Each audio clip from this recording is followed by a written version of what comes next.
Shalom, Hebrew, Israel being Israel. And I'm continuing that video about the exiles couldn't, pass heritage off. Those exiles that come back home from Babylon. The exiles that come back home from Babylon couldn't pass heritage off, and how the Greeks destroyed them. The Greeks started mixing with them Jews. Them Jews and them Greeks start mixing. You know what I'm saying? That's like them Hezmonians. The Hezmonians. Some Hebrews be confused and they be having, the book of Maccabees and the book of Maccabees and Maccabees this and Maccabees that, and they don't know that was them Sephardi Jews, that the Maccabees was them Sephardims. You know what I'm saying? They were scribes and they was priests. Them was the folks that was in the temple. The Maccabees was mixed with them Amorites and Moabites and all those folks. Well, that was them folks that was in the temple, and they had Moabite and Ammonite in them. Well, them gonna be the people that was in the temple in the book of Nehemiah when he chased them out. So they had got books and everything from them from the exiles. And them exiles was played out of their existence. They was played out of their existence because they started mixing, and they was up under covenant law. They was up under covenant law. They couldn't mix and pass no heritage over to the Greeks and to the Romans. The Jews, the people in that era and during that time mixed freely with the Europeans and the occupiers of all ethnicity. Those Jews are the people that was in the promised land mixed freely with the Greeks, freely with them. Man, you got so many Jewish aristocrats and people of high authority, that mostly come, so I know what they did. That's gonna be those Sephardims that had the books and been in the land for a long time. Those Greeks could have thought some of them was real, you know what I'm saying? But I know that they didn't, because the Greeks had took Babylon over first before they even moved on the promised land, and they knew that those Sephardi Jews under they Hebrew name Sephardim was still in our land. You see what I'm saying? And that's gonna be your Maccabee folks. Well, them folks was in the temple. Them folks were scribes already, and them exiles. Those exiles from Babylon, they couldn't pass heritage over to the Greeks. Impossible. Impossible. And how you know that they couldn't pass heritage over to the Greeks is because those folks was sinning and wasn't doing the covenant. They wasn't doing the covenant that Moses had originally gave us, that prophet Moses had originally gave us. They wasn't doing that covenant. So, that heritage had to be cut off. That heritage had to be cut off. It's impossible for it to have continued over into the Greeks and then into the Romans and everybody else. Just whoever just wanted to be a Hebrew just come and everybody accept all. No, that didn't go down like that. That's like this. When you get down to that's like the prophet Nehemiah, Haggai, Zechariah, Malachi. You know, 5 prophets covered the exiles that come back home from Babylon. They recorded that they sinned real bad, real bad. That's what made the Greeks come into the land, you know.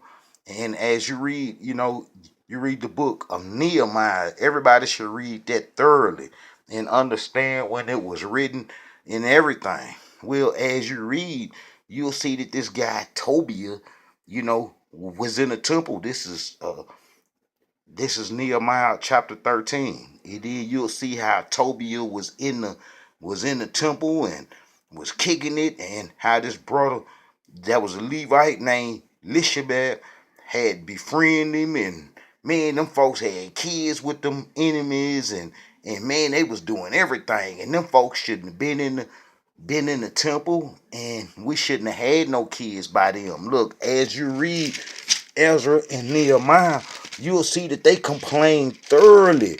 Every time you turn around, they was, complaining about how we was doing the wickedness of the people in the land, and how we was made, they had to make a lot of proclamations about not mating with the enemies and how we had children by some of them and how they had to get everybody together. They even had it at one time, I think it was Prophet Nehemiah, that if everybody didn't show up in Jerusalem in 3 days, that they was cut off and that they couldn't claim that they was an Israelite.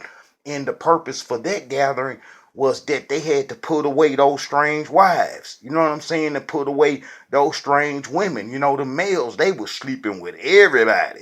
Everybody. So you know the Greeks had to come in. You know the Greeks had to come in and get them.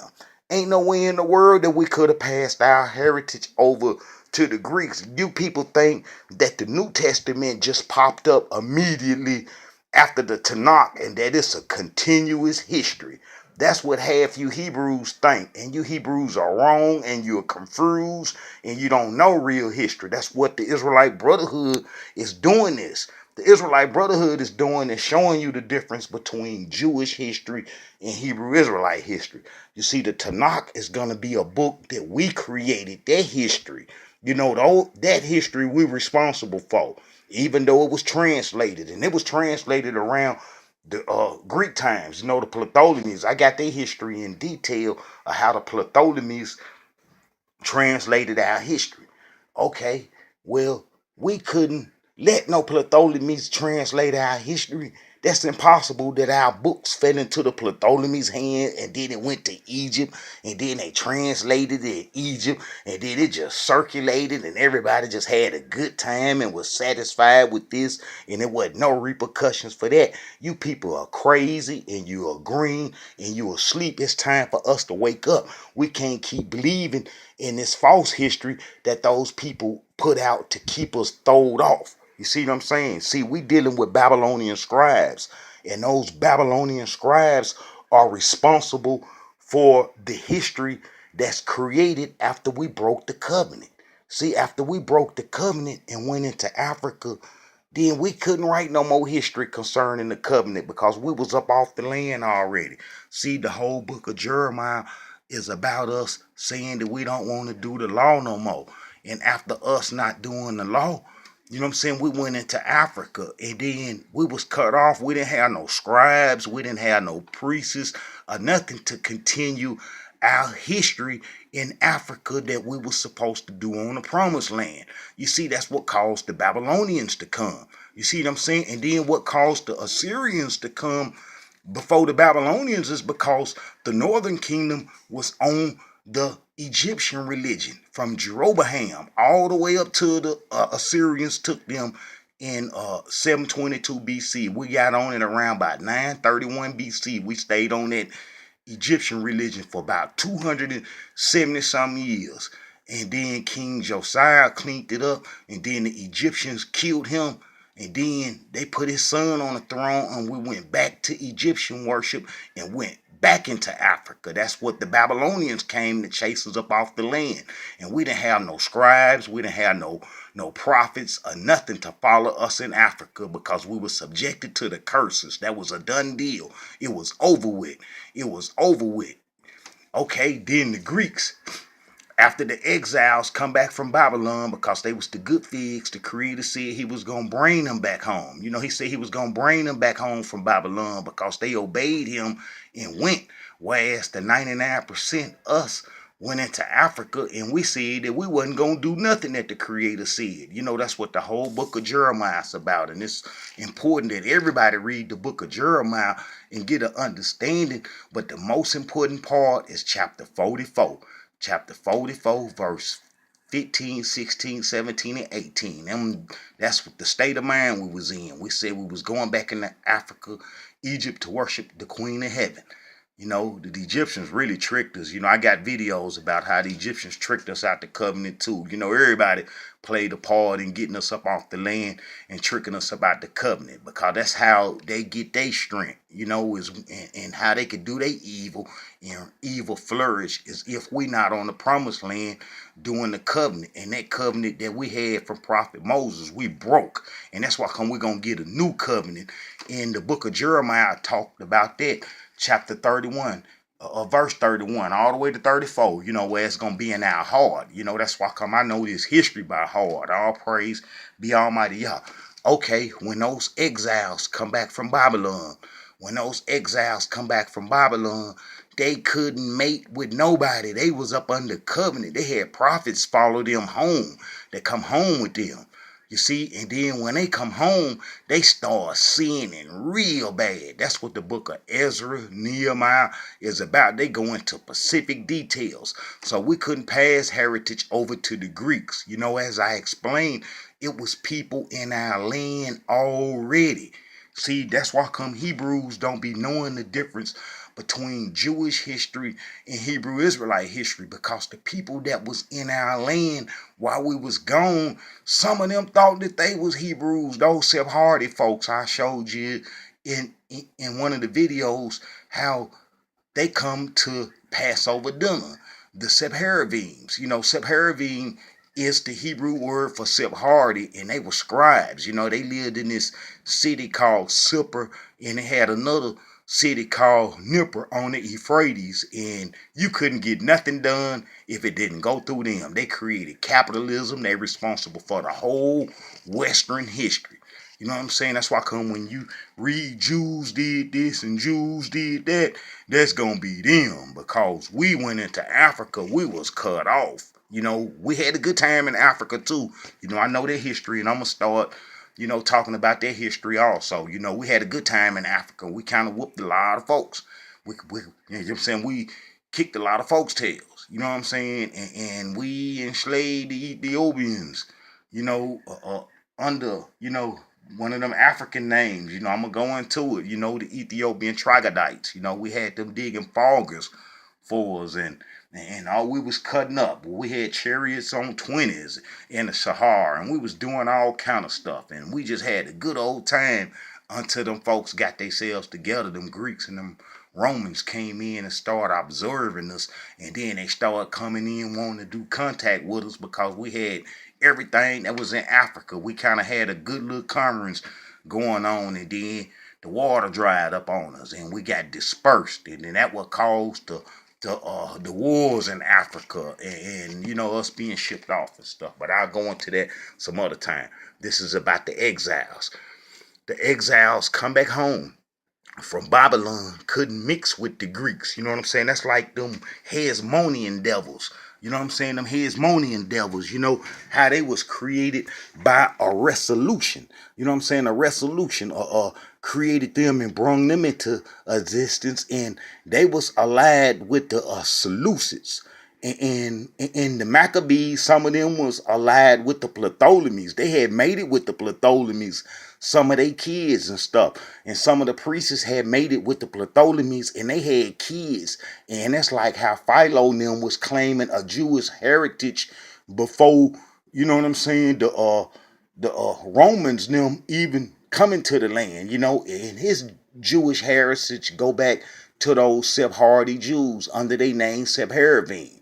You see, that's why it's important to understand, and you Hebrews gonna have to start accepting this sooner or later, that the exiles was cut off and that they didn't make it over into the Greek times. That's kind of like blank history. 98 years of blank history. Blank history. Ain't nobody talking about what happened to those exiles, because they was murdered, and then they didn't cover that history and write about it and brag about it. You know what I'm saying? Because it was making the transition. That was that thin line, that transition that was being made from our heritage going over to those Babylonian scribes completely. You see, the exiles was the last of the line, and they couldn't hold it. You see what I'm saying? They started mixing and freaking off. It was mostly freaking off. That's why I come right now today, those people in the media who control the media, they keep sex and freakiness on us at 100 degrees. You know what I'm saying? At 360 degrees, because they know that will bring us down in our last days. You see what I'm saying? In our last days, that will bring us down, because we didn't come from slavery freaky like we is today. You see what I'm saying? That's some stuff that we done inherited from the social economic system taking advantage of us. That's like Martin Luther King. He was played. We had more businesses and more things in commerce before the civil rights, and then how those people got in there and created them organizations, the NAACP and some other ones, and elevated him and broke our whole economic struggle down. You know what I'm saying? Our whole everything down. Well, them folks been practicing uh, uh doing us for a long time. You know what I'm saying? Ever since we broke covenant, we've been getting beat up. And then that's how you know the differences between Jewish history and Hebrew Israelite history. Because, as you read, the era during the Greek time, you'll see that those Jews were successful in battles and everything. That's like the Maccabees. They were successful in battles, and you know what I'm saying? And they just had a good old time. You know what I'm saying? And they was writing books and they created a history. See, a lot of you Hebrews don't know that those Sephardi Jews, under their name Sephardim, thought that they was Hebrews. They didn't come to the Passover dinner, under King Hezekiah. We're gonna go to all praise be Almighty Yah. Turn right to it. All right, this is the Sephardis being placed in our land. And the king of Assyria brought men from Babylon and from Cutter and from Ava and from Hamath and from Sepharvaim and placed them in the cities of Samaria instead of the children of Israel, and they possessed Samaria and dwell therein. Whereas you read the history, they was priests and scribes and everything already prepackaged when they came to our land.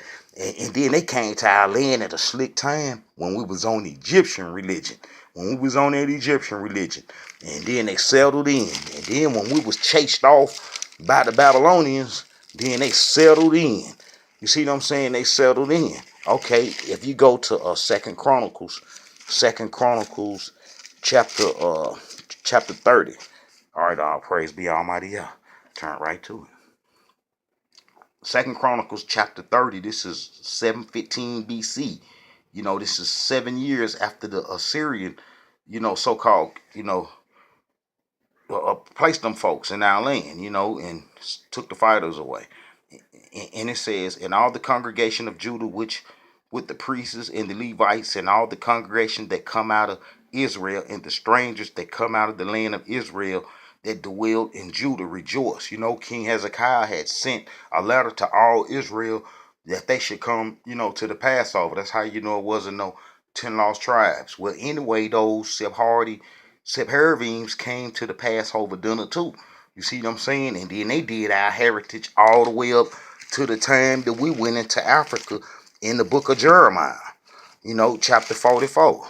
And then, when the Greeks come in, when the Babylonians come in, they kindred people because the Babylonians, the Chaldeans were from Babylon, where those people was from.